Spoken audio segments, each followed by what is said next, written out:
মানুষ কই যায় রে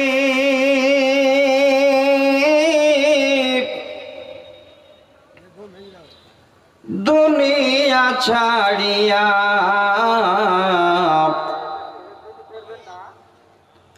মসজিদের ওই পলকে আয়না দোলা দে সাজায়া তারে জনমের লাগিয়া।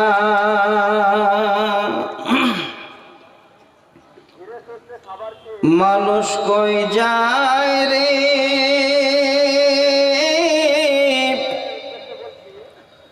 দুনিয়া ছাড়িয়া,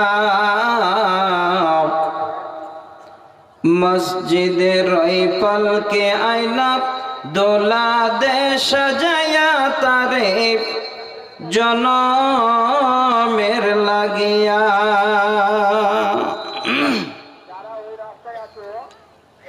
এই বাড়ির জন্য করছো তুমি কত মারামারি, মামলা মোকদ্দমা করে নষ্ট করলে করি। এই বাড়ির জন্য করছো তুমি কত মারামারি, মামলা মোকদ্দমা করে নষ্ট করলে জমি। আজকে তুমি যাবে চলে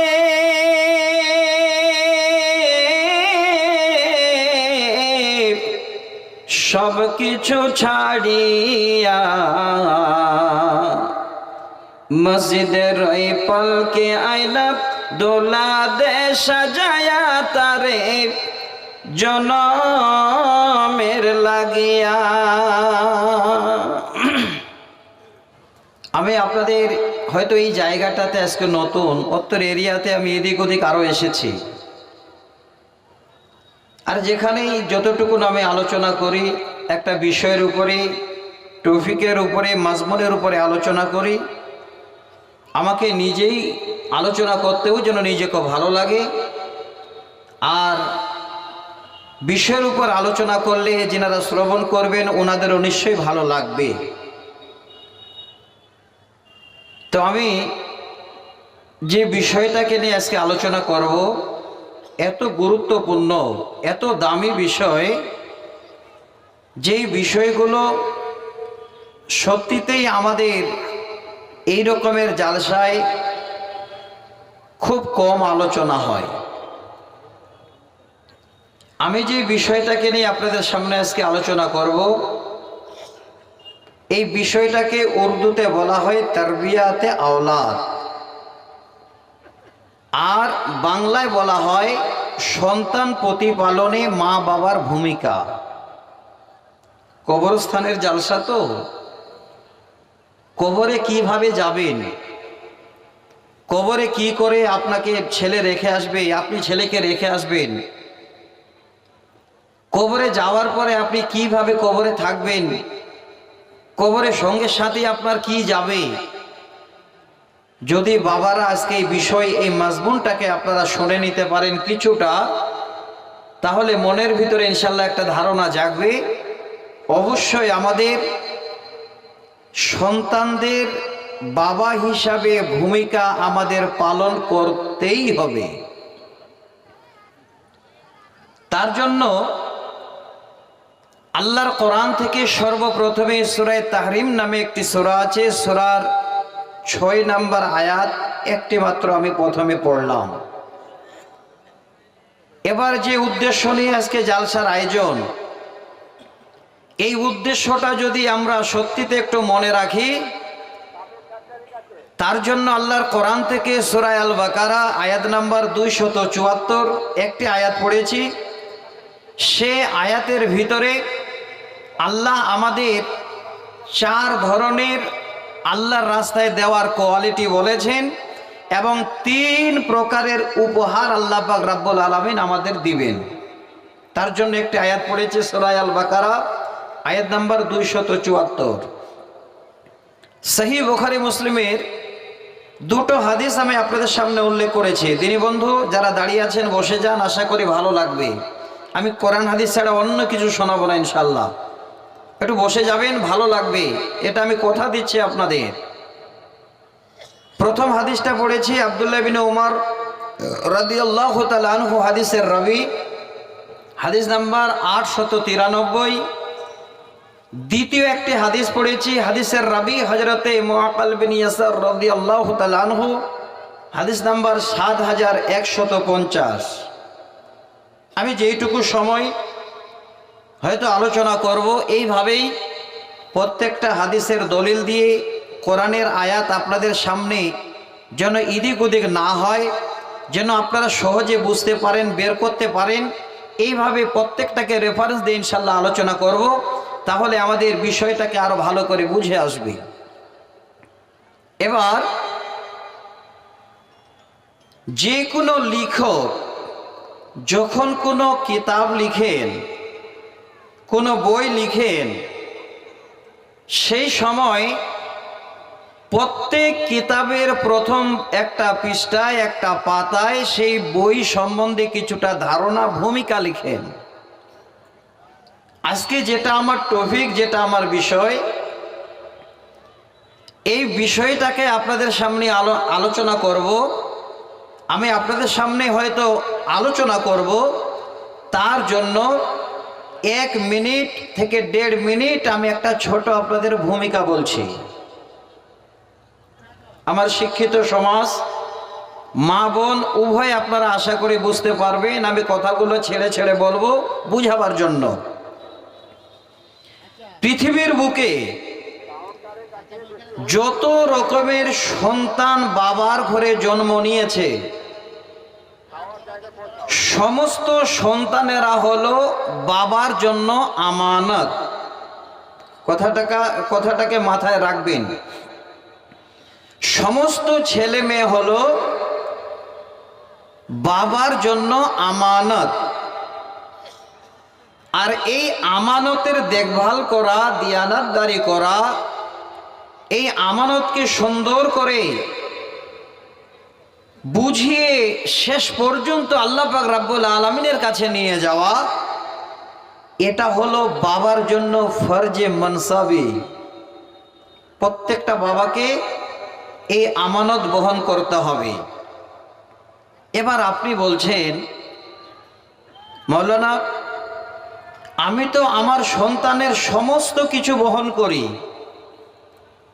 ভালো ভালো খাবার দিই, ভালো জামা কাপড় পরাই, ভালো গাড়িতে করে নিয়ে বেড়াই। শুনবেন ভালো করে, এর থেকেও যদি আরো হাই কোয়ালিটির গাড়িতে নিয়ে বেড়ান, আরো দামি পোশাক পরান, ওই সন্তানের আমানতের দিয়ানাতদারি করা আপনার বাবার জন্য এখনো পরিপূর্ণ হয়নি। কখন হবে? যেটা হলো বাবার জন্য 1 নম্বর দায়িত্ব, সেটা যখন সন্তান জন্মের পরে, সন্তানটা যখন আস্তে আস্তে আস্তে আস্তে আপনার কোলে উঠবে, কথা বলতে শিখবে, কিছু বুঝতে শিখবে, ওই সময় সমস্ত বাবাদের, মায়েদের এটা হলো দায়িত্ব, ছোট থেকেই সেই সন্তানটাকে এই দ্বীনের তারবিয়াত তাকে শিক্ষা দিতে হবে।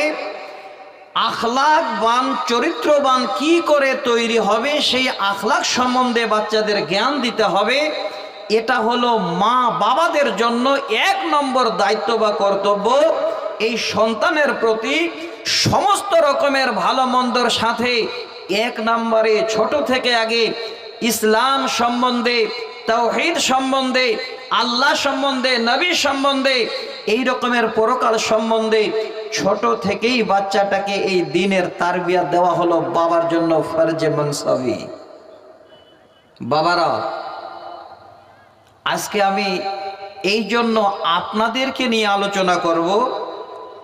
আমার এই অল্প জিন্দেগিতে যত আলোচনা করেছি, কোনো জায়গায় গেছি তো কোনো বাবা এসে কানে বলেছেন, মাওলানা এখনকার ছেলে পেলেরা আর মা বাবাকে দেখে না, একটু ছেলের এইভাবে একটু আলোচনাটা করিয়েন যেন মা বাবাকে দেখে।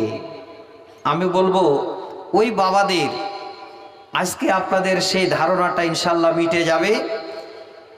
ছেলেকে মা বাবাকে দেখবার আলোচনা করার আগে বাবা আপনি আগে ছেলেটাকে চরিত্রবান সুন্দরভাবে তারবিয়াত দিয়ে ছেলেটাকে সঠিকভাবে শুরু থেকে শেষ পর্যন্ত ছেলেটার দায়িত্ব বাবা যদি আপনি পালন করেন, ওই ছেলেটাকে কোনোদিন মা বাবার ওয়াজ শুনতে হবে না। নিজে তৈরি হবে ছেলে যে আমার বাবাকে আমাকে কি করে শেষ পর্যন্ত দেখতে হবে। আমি ইনশাল্লাহ আলোচনাগুলো তুলে ধরব। এবার আলোচনায় আসছি। এখানে আর একটা কথা আপনাদের জানিয়ে রাখছি, ছেলেকে তারবিয়াত শিক্ষা দেওয়ার আগে, ছেলেকে দ্বীনের কথা বলার আগে, ছেলেকে আল্লাহ আল্লাহ রসুলের কথা জানার আগে বাবা আপনি আগে যেন সেই শিক্ষাটা নেন। বাবাকে আগে শিক্ষাটা নিতে হবে। শুনবেন ভালো করে আমি কেন বলছি। ছোট একটা উদাহরণ দিচ্ছি, উদাহরণটা আমার হাতের দিকে ফলো করবেন, বুঝতে পারবেন। কোনো একটা মানুষ এরিয়ার মনে করেন যে কোনো একটা খারাপ কাজ করেছে বা লোকের কাছে দোষী,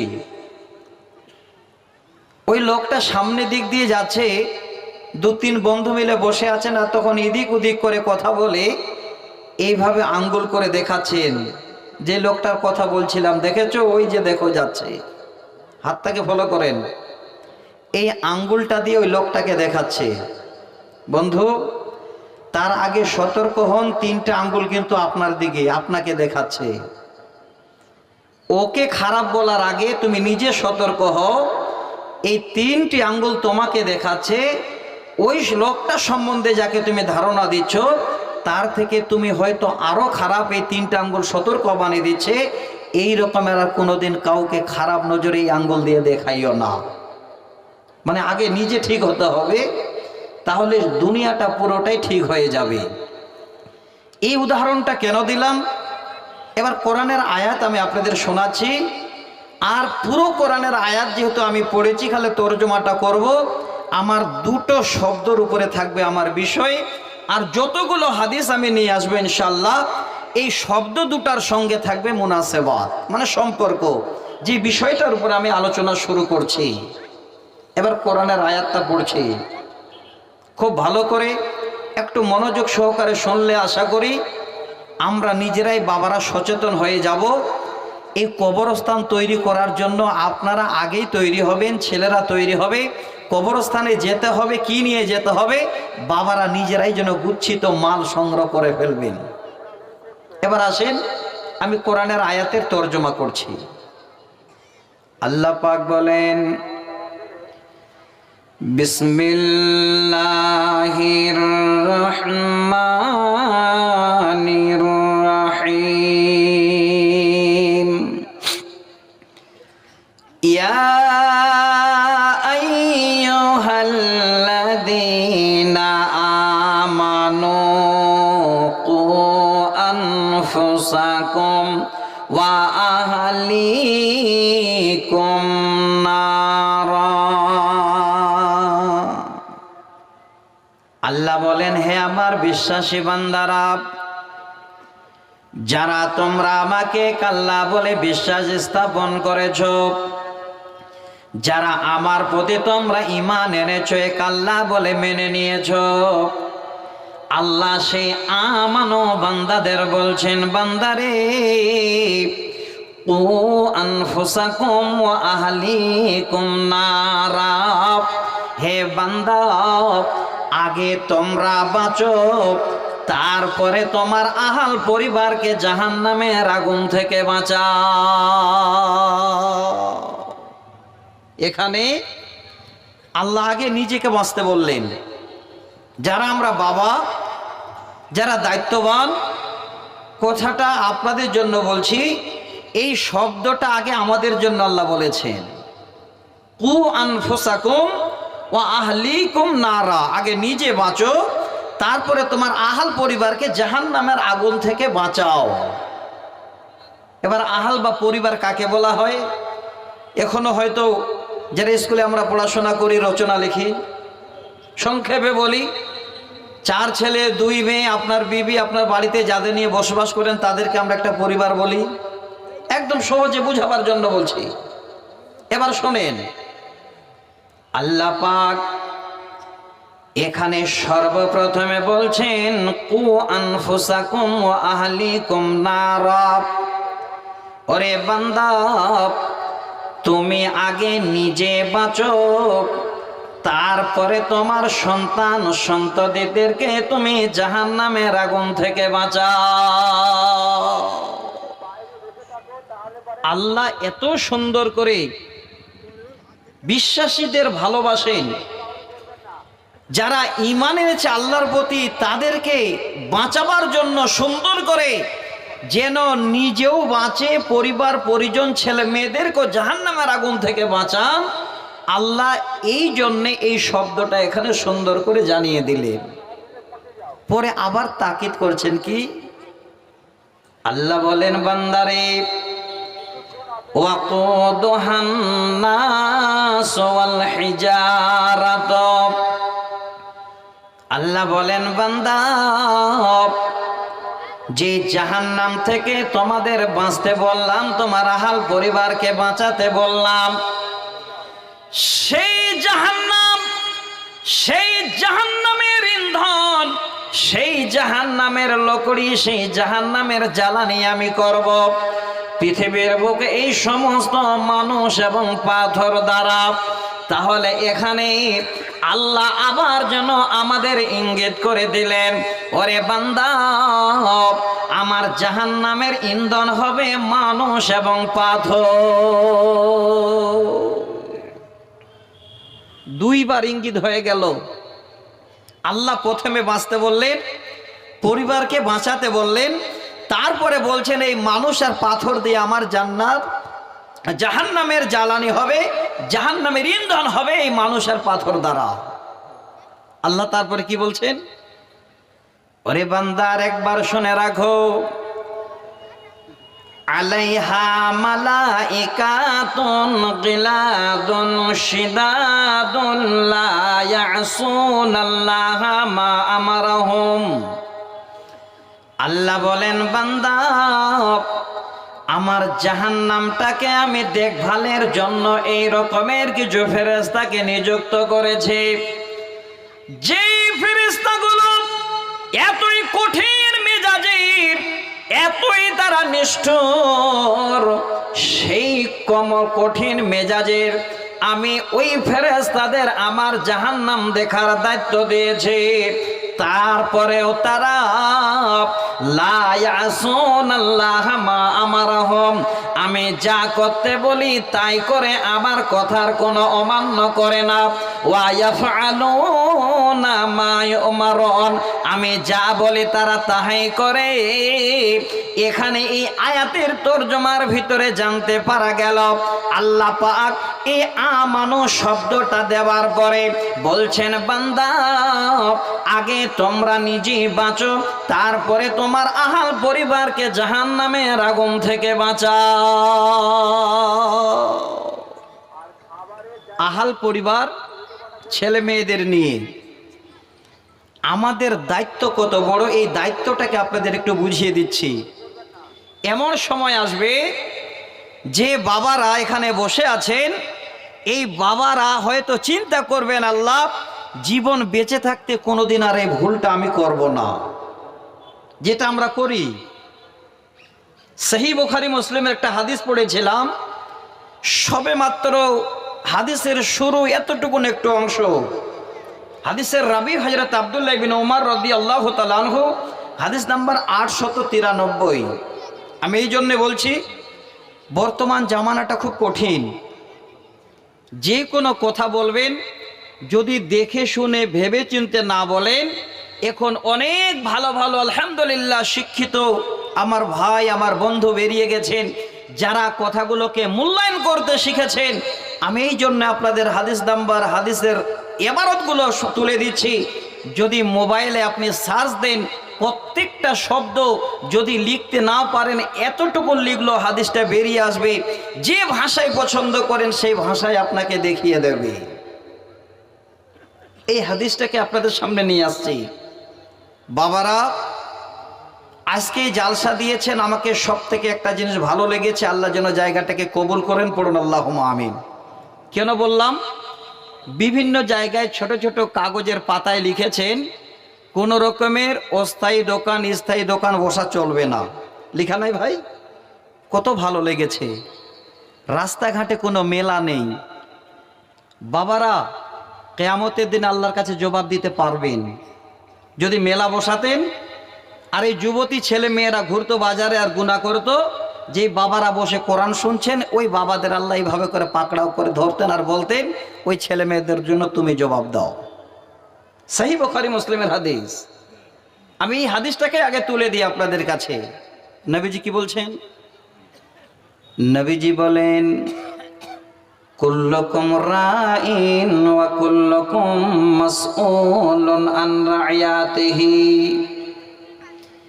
এই শব্দটা আমভাবে নবী বললেন, হে পৃথিবীর মানুষেরা, আমার উম্মতেরা, তোমরা হলে দায়িত্ববান, আর আল্লাহর কাছে তোমাদের যেন আল্লাহ দায়িত্ব সম্বন্ধে জিজ্ঞাসাবাদ করবে।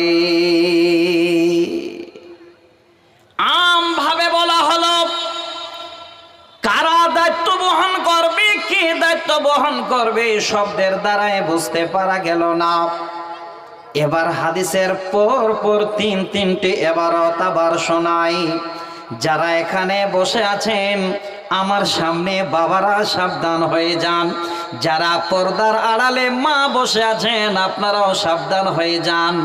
এই গ্রামের যারা মোড়ল মাতব্বর যারা আছেন আপনারাও সাবধান হয়ে যান। কেন বলি? কথাটা আমার নয়, নবী মুহাম্মদ রাসূলুল্লাহ সাল্লাল্লাহু আলাইহি ওয়াসাল্লামের কথা আপনাদের শোনাচ্ছি। নবী বলেন, ফাল ইমামু রাইন ওয়া হুয়া মাসউলুন আন রাইয়াতিহি। যারা হলো গ্রামের ইমাম, ইমাম মানে আলেম ওলামাদের ইমাম বুঝিয়েন না। যারা মসজিদের ইমামতি করে ওই ইমাম মানে মসজিদের ইমাম নয়। ইমাম মানে হলো যারা গ্রামের মোড়ল, যারা গ্রামের সরদার, যারা গ্রামের দায়িত্ববান লোক, যারা গ্রামের নেতা, যাদের দ্বারাই গ্রামের ফয়সালা হয়, যাদের দ্বারাই গ্রাম পরিচালিত হয়। এই ইমাম শব্দর মানে হলো এই সমস্ত মানুষেরা। নবী বলছেন, ফাল ইমামু রাইন ওয়া হুয়া মাসউলুন আন রাইয়াতিহি। যারা দায়িত্ববান ব্যক্তি, যারা গ্রামের লিডার, যারা মোড়ল, যারা মাতব্বর, যারা হলো নেতা, আল্লাহ কিয়ামতের দিনে সেই ইমামদের জিজ্ঞাসা করবেন, ওরে গ্রামের নেতা, হে গ্রামের মোড়ল, হে গ্রামের সর্দার, তোমার দ্বারাই গ্রাম পরিচালিত হতো, এবার তুমি তোমার গ্রামের হিসাব দাও, তুমি তোমার গ্রামটাকে কিভাবে পরিচালনা করেছিলে। ইমাম ধরা পড়ে যাবে। দেখেন সন্তান কি করে লালন পালন করতে হবে, কি কি দায়িত্ব আমাদের আছে। আগে আমরা সবাই মাথা পেতে মেনে নিব, প্রত্যেকটা ঘরে ঘরে ইমানদার ছেলে তৈরি হবে। কেমন ছেলে তৈরি হবে? আমি আরবিতে 2-4টা কবিতাও দিয়ে ইনশাল্লাহ উদাহরণ আপনাদের দেব। তাহলে 1 নম্বর ইমাম ধরা পড়লো। দ্বিতীয় নম্বরে নবীজি বলেন, والرسول راء في أهله وهو مسؤول عن رعيته। যারা জ্ঞানী মানুষ নিশ্চয় আপনারা হয়তো শব্দটাকে ফলো করলেন। ফি আহলিহি, এই আহাল শব্দর মানে হলো আপনার পরিবার। আহাল মানে হলো আপনার 4 ছেলে 3 মেয়ে, আপনার বিবি, যাদেরকে নিয়ে আপনার বাড়িতে আপনি বসবাস করেন। আর এই রাজুল শব্দের মানে হলো যারা দায়িত্ববান বাড়ির, যারা মাথা, যারা হলেন বাবা। ওরে আমার বাবারা, যারা এখানে বসে আছেন আমি আপনাদের শোনাচ্ছি, একটু মন খুলে শুনুন। নবী বলেন, ওয়ার রাজুলু রাইন ফি আহলিহি ওয়া হুয়া মাসউলুন আন রাইয়াতিহি। যারা হলেন বাড়ির মালিক অর্থাৎ যারা হলেন বাবা, হে বাবা, নবীজি বলছেন তোমার পরিবার সম্বন্ধে কিয়ামতের দিনে আল্লাহ তোমাকে জিজ্ঞাসাবাদ করবে। হে আব্দুল্লাহ, হে আব্দুল সাত্তার, হে আব্দুর রহমান, তোমার 4 ছেলে 3 মেয়ে, তোমার বিবিকে নিয়ে তুমি তোমার বাড়ি কেমন পরিচালনা করেছিলে, এবার তুমি তোমার বাড়ির হিসাব আমার কাছে দাও। বাবা, ছেলেটাকে ছোট থেকে যদি গাইড না করেন, ছেলেটাকে ছোট থেকে যদি আপনি গাইডলাইন না দেন, দিনের যদি দিন কথা না শিখান, আল্লাহ আল্লাহ রসুলের কথা না শিখান, ছেলেটা যখন বেওয়াফা বেপারোয়া হয়ে গেছে, যখন শুধু ফ্রি ফায়ার খেলতে গিয়ে সারা রাত পার করে দিচ্ছে, বাবা ওই ছেলেটাকে তখন আর আটক করতে আপনি পারবেন না। এবার ওই ছেলেটার দ্বারাই যদি গুনাহ হয় বাবা, কিয়ামতের দিনে ছেলেটার গুনার দায়িত্ব আপনাকে বহন করতে হবে। সহিহ বুখারী মুসলিমের হাদিস, বাবা সেদিন আপনি রেহাই পাবেন না। আমি খুলে খুলে বলছি আপনাদের, আগে বলে দিয়েছে আপনার টাইম এতটুকু, বলার কিছু নেই, তাড়াহুড়া করে একটু আগাতে হবে। আমার পরে আরো একজন প্রধান আকর্ষণ, প্রধান বক্তা আছেন, খুব ভালো মানুষ আলহামদুলিল্লাহ, একজন সাইকুল হাদিস, ওনার কাছে অনেক মূল্যবান কথা ইনশাল্লাহ আমরা আরো শুনতে পাবো। তো ভাই গেটটা যে জাম করে দিলেন, আমি সত্যিতে একটু ছোট ছেলে ভাই হিসাবে অনুরোধ করছিলাম, গেটটা জাম না করে একটু দেখেন সামনে অনেক জায়গা ফাঁকা, একটু চলে আসেন। মনে করেন যে আজকে আমরা আল্লাহ তোমার দিনের কথা শুনতে এসেছি, আমি একটাও আপনাদের কোরআন হাদিস ছাড়া কথা বলবো না, আগেই বলেছি। তবে শেষের বেলায় 1-2টা আমার নিজে তৈরি করা 2-4টা কবিতা গজল শোনাবো। আসেন, একটু সামনে আসেন, কমিটির লোক যারা আছেন ওনাদের বুঝিয়ে একটু সামনে জায়গাটাতে পাঠিয়ে দেবেন, লাভ আপনাদের হবে, লস হবে না ইনশাআল্লাহ।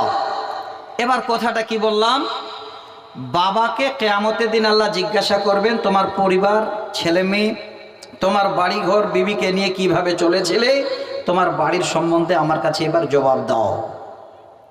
মায়েরা খুশি হয়ে গেলেন পর্দার ভিতরে, ধরা পড়বে তো আমার স্বামী পড়ুক, আমি তো আর পড়লাম না নাকি, না। ওরে মা আমার, কথাটা ভালো করে বুঝুন, আপনার স্বামী এবার যদি 24 ঘন্টায় আপনার বাড়িতে ডিউটি পালন করে, 24 ঘন্টায় যদি ছেলে মেয়েদের নিয়ে আপনাকে নিয়ে বাড়িতে থাকে, মা